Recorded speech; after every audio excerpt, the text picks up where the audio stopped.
He has provided some of the most memorable and exciting moments in sports history.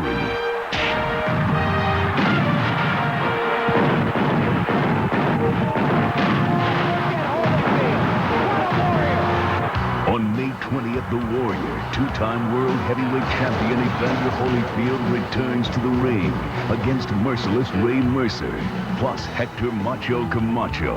Hi, this is Bob Papa. On Saturday, May 20th in Atlantic City, New Jersey, live on pay-per-view, the former undisputed heavyweight champion of the world, Evander Holyfield, returns to the ring. Holyfield takes on another former Olympian, Ray Mercer. The bouts are scheduled to start at 9 p.m. Eastern. You can see it live on pay-per-view. Also on the card, Hector Camacho, 50-3 in his career. He puts his IBC welterweight championship on the line as well. Evander Holyfield, the former undisputed heavyweight champion of the world. Holyfield first won the championship in 1990. And one thing about Holyfield throughout the course of his career, he's never quit, and he's made successful defenses time and time again. So remember the day, Saturday, May 20th at 9 p.m. Eastern, Evander Holyfield against Ray Mercer, also featuring Hector Camacho, the Warrior returns. See it live next on Request Pay-Per-View.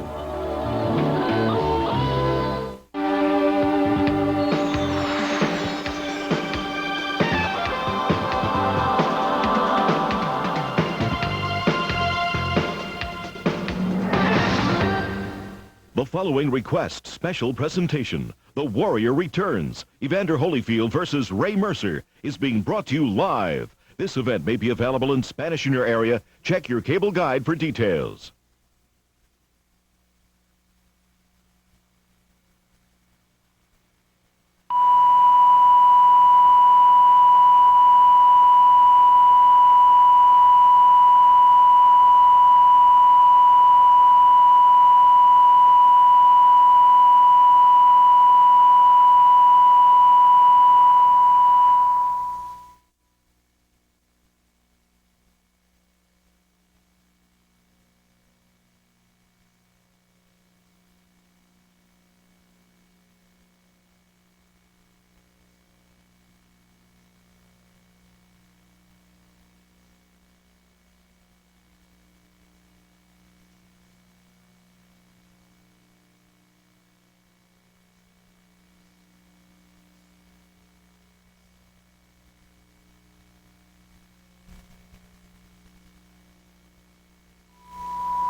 Ride with him. I look forward to riding that roller coaster right to the third heavyweight title, Evander Holyfield.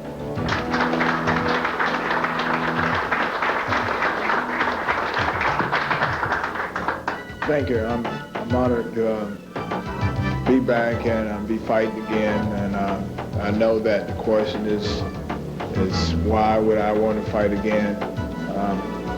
And one of the reasons because I want to, and I know that I don't have a health problem, and I was cleared by the doctors, and Matter of fact, the doctor told me that he never ever examined a person with health as good as mine, and that he felt that if anybody can live to 100 years old, I'd be one of the people that probably could. Assuming he's healthy, this is the greatest misdiagnosis in boxing history, where they misdiagnose a heart problem for a guy that just happens to have a lot of water in him. So he's obviously in sensational shape. I think he should come back. I mean, let a guy follow his dream. Again, I'm assuming that he doesn't have any left ventricle problem, whatever it was that hospitalized him. In fact, 2 different hospitals diagnosed him with having this problem. So he was not great against Moore, but I mean, he still fought, you know, a heck of a fight, and he's a very interesting guy. He keeps himself in terrific shape. And with heavyweights and Mike Tyson, you know, so that's why suddenly all these guys you think should be retired are fighting. I mean, there's 2 46-year-old fighters out there in Holmes and Foreman. There's an ex-champion with a diagnosed bad heart out there. There's a guy, Ray Mercer, who's 33 years old, who's making his 17th comeback. So everyone is out there. And Tyson. The other thing about, besides Tyson, Holyfield really wants to carry the Olympic torch in Atlanta, his hometown. And he told me the other day that he feels that if he wins the championship, and him being an Olympian, a medalist, that he's got a heck of a chance to carry the Olympic flame. And I think it's a wonderful motivation for a guy. So sure, let him follow his dream, even with his $100 million. We're in the screening room at Planet Hollywood. Over the course of his illustrious career, Evander Holyfield has taken center stage on the big screen in winning the undisputed heavyweight championship of the world. But after his loss to Michael Moore, Holyfield was told by some not to fight. There was a weakness of the heart. Not courage, but a medical weakness. Holyfield went and had it checked out, and the Warrior returns Saturday, May 20th, live on pay-per-view beginning at 9 p.m. Eastern. Evander Holyfield once again takes center stage. Let's take a look at his illustrious career. He turned professional after the controversial 1984 Olympics. After winning his first 11 fights, Evander was ready for his first title shot, Dwight Muhammad Quayi's WBA junior heavyweight crown. The fight was scheduled for 15 rounds in his hometown of Atlanta. Holyfield showed speed and accuracy, and when the dust settled, the title was his. 16 months later, Holyfield met Quayi again for the WBA junior heavyweight and IBF cruiserweight championships. Evander was even better this time, scoring a convincing 4th-round knockout to retain both titles. Holyfield then unified the cruiserweight belts in April of 1988. He was rapidly approaching his peak. He won the IBF cruiserweight crown by knocking out Ricky Parkey in 3 rounds. He then unified the cruiserweight belts with an 8-round knockout of Carlos de Leon.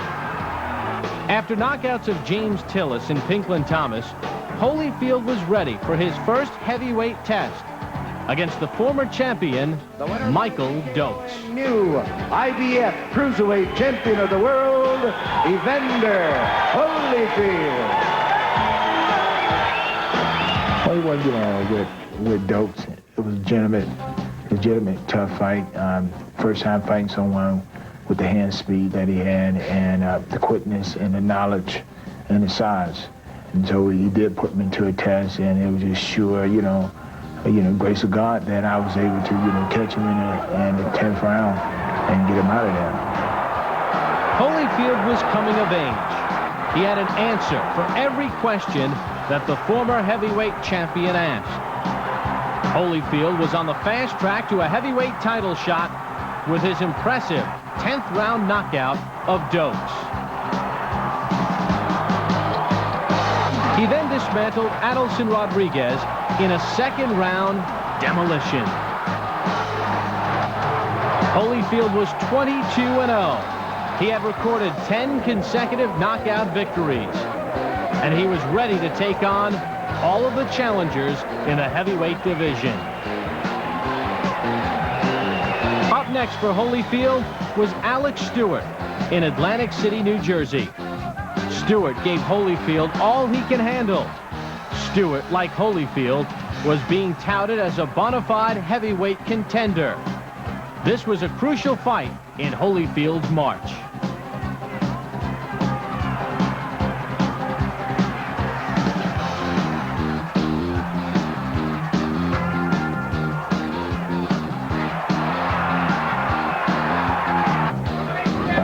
Stewart.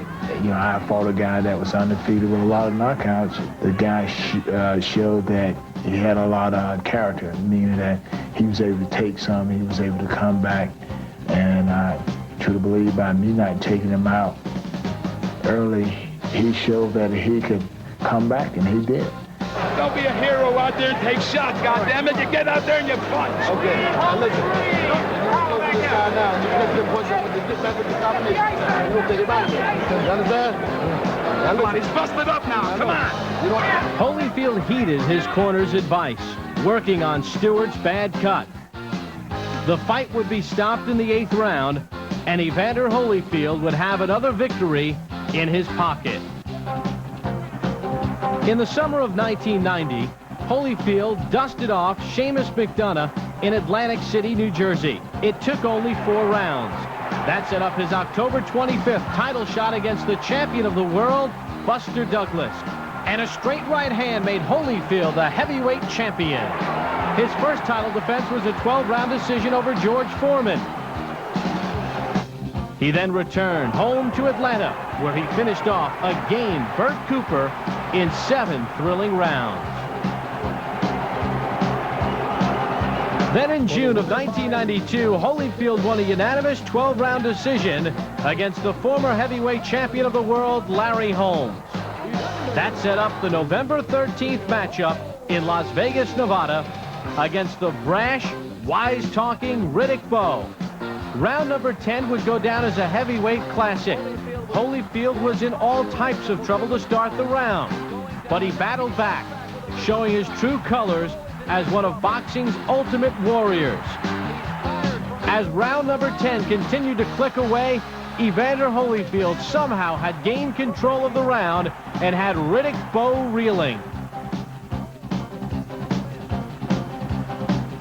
When I looked at the fight, I can see that the fight was a very contested fight, as we both was number 1 contender, number 2, and we were going in to fight for the championship. Then I can see that Bowe edged it out. But me coming in as a champion, and in the fight being so close for the challenge to get it, I just don't see how they could, change hands of the title. As the fight worked its way to the closing seconds, Evander Holyfield fought to the bitter end. But when the bell sounded and the scorecards were tallied, Evander Holyfield had lost his undisputed heavyweight championship of the world. After a win against Alex Stewart, 1 year later, the two squared off again in Las Vegas, Nevada. A standing room-only crowd watched the former champion stage a relentless attack against Riddick Bowe. Holyfield would not be intimidated, nor would he be denied. He would beat Riddick Bowe to the punch, and these two showed a true dislike for each other. You can sense that Bowe was slightly intimidated, and Holyfield felt the championship was in his reach once again. Round number 5 was another classic.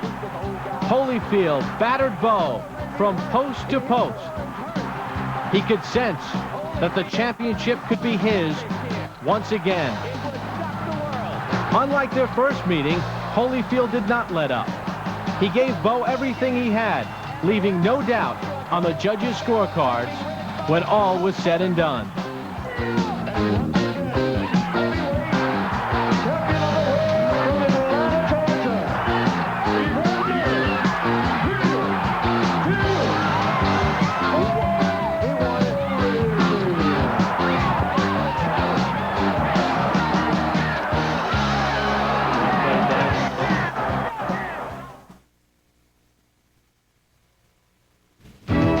The Warrior returns Saturday, May 20th at 9 p.m. Eastern, live on pay-per-view from Atlantic City, New Jersey. The former undisputed heavyweight champion of the world, Evander Holyfield, returns to action. Many people wonder why Holyfield is getting back into this business. Not because of the game itself. We know about his competitive edge. But what about the heart? We had a chance to speak with some of the people who cover and follow boxing to get their take on Holyfield's return.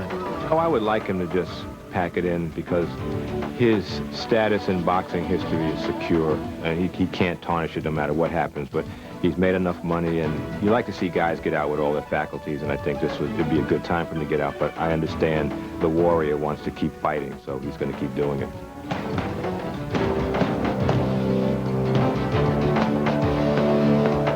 That's not for me to say. I'm not a doctor and don't pretend to know anything about his condition.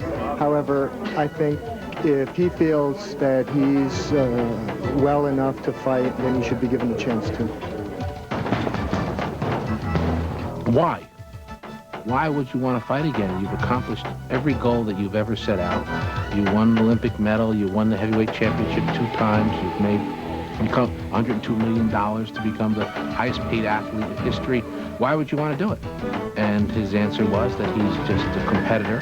He still has that competitive fire inside him, and he wants to become the only man other than Muhammad Ali to win the world heavyweight title 3 times. I would welcome Evander Holyfield any day to fight in New Jersey, not only because he's a big name fighter, so that's looking at it from the business perspective, but I can't think of any more deserving athlete than Evander Holyfield. The one athlete that I consider to be a real warrior in this sport of warriors. I think any fighter who is kind of on the fence in terms of wanting to continue his career or not has to put a tangible goal out there. And for him, it's pretty easy to put a tangible goal out there. He could be a 3-time champion. So suddenly, people are not talking about Muhammad Ali only. They can talk about Muhammad Ali and Evander Holyfield. And the other part, as he said, is the Olympics. He could be a champion when the games come to Atlanta.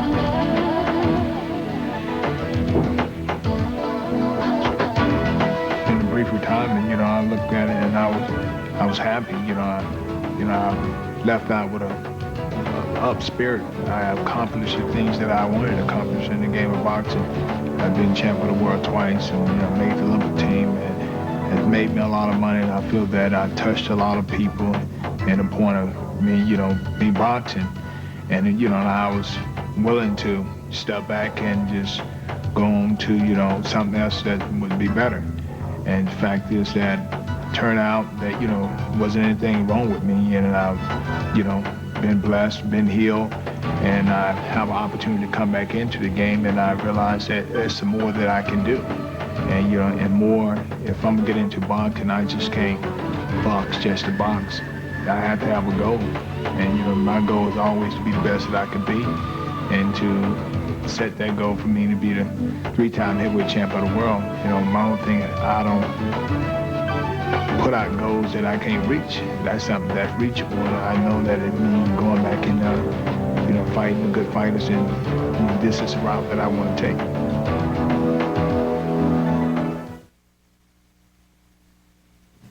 Merciless Ray Mercer is the man Evander Holyfield will try to get his comeback jump-started against.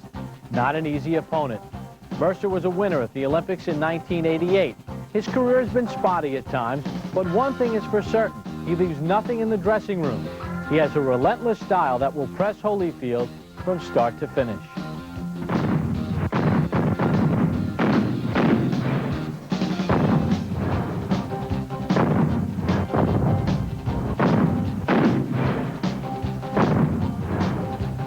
Evander Holyfield did not pick the easiest fight in the world coming back. He went out and he chose a guy who has proven that if he's in shape and if the real Ray Mercer shows up, Evander Holyfield has his work cut out for him. And Evander knows that. And knowing that, he still went out and picked a real fighter who, if he comes to fight, is a very formidable foe. I see it's a good fight on both sides. I mean, Holyfield, coming back, obviously has to come back with somebody with name recognition. You can't come back with Joe Blow off the street, and especially if you're going to go a pay-per-view venue. So, and it means something, even though Ray Mercer has had definitely some blotches on his career. He's still a gold medal winner from the Olympics. There's still some value you can get out of it. And it makes sense for Mercer, because Mercer, at this point in his life, Mercer's not young. He's probably about 33 years old. He has to have a fight that's going to make him right away. And this is a fight that can put him right into the mix of things right away. And he might find that he's in the right place at the right time. He might find a Holyfield who doesn't have a real lot left. He can't find anybody tougher to fight. He didn't take an Axel Schultz. He didn't take a guy who's 10-30. He took one of the guys that has the hardest chin in the division. They're going to be right in front of each other. I mean, if this fight isn't a sellout and doesn't do great numbers, it would just be if Ray Mercer isn't in shape. And if Ray keeps going before the press and people get to see his stomach and see how he's working out, it's going to be a hell of a fight. I think Ray Mercer's in shape right now, and that's kind of scary. Who wins it? Ooh. A week ago when I heard about it, I figured Evander could win a 12-round decision. Now, looking at Ray, seeing his outlook, and if they're going to be right in front of each other, I think Ray Mercer by KO. On Saturday, May 20th, The Warrior returns, live on pay-per-view at 9 p.m. Eastern from Atlantic City. Also on the card, Hector Macho Camacho puts his IBC welterweight championship on the line. The Macho Man has always been known for his glitz and glitter, but he also has 50 career victories. And as he advances in age, he realizes that there's more than just a song and a dance when it comes to the sport of boxing. One thing when you're talking about Hector Macho Camacho is the fact that he brings the crowd to their feet. He's got a style and flash all his own, and throughout the course of his career, Hector Macho Camacho has won at every level and in every weight class that he's participated in. Well, you know, I feel that role model is important because we are role models whether we want to be one or not. It's the point is we're going to be a good one or bad one. It's the way we carry ourselves in front of people and behind closed doors. And I truly feel that as a responsibility, I'm responsible for myself and I'm responsible for the people who tend to look up to me. You know, I want to let them know what's right and what's wrong. You've had a chance to hear from all the fighters. Mark the date down. Saturday, May 20th, 9 p.m. Eastern, live on pay-per-view. The Warrior returns. Evander Holyfield makes his return to the ring against Ray Mercer. Plus, you'll also see Hector Macho Camacho. Thanks for joining us. From Planet Hollywood in New York, I'm Bob Papa.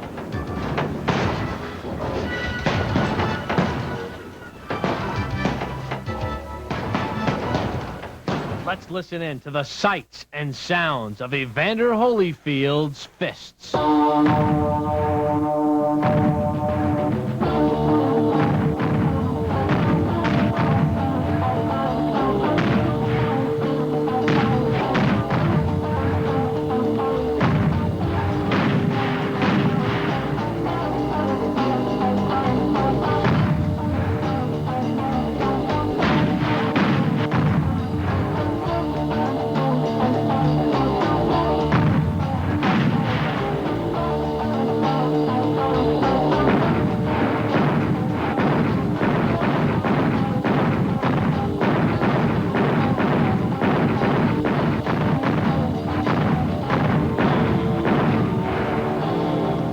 I am the Warrior.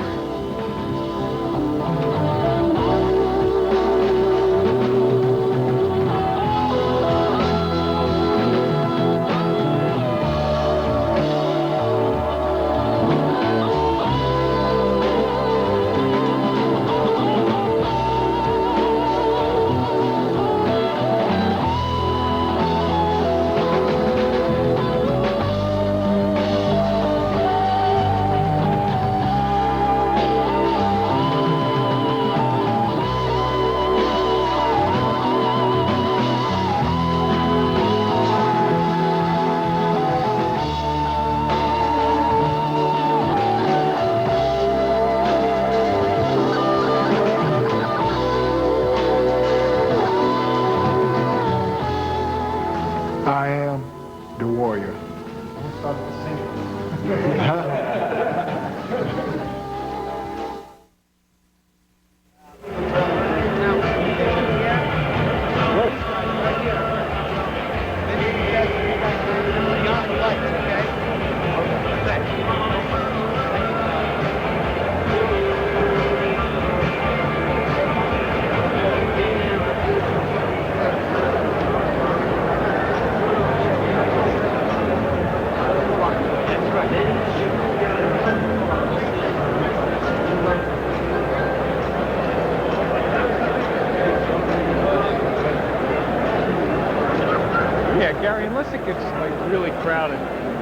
tripod here. If it's not bugging anybody.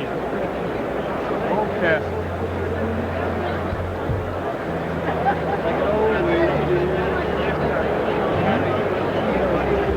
In between bouts will be here. Get ready to shoot him.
That's it.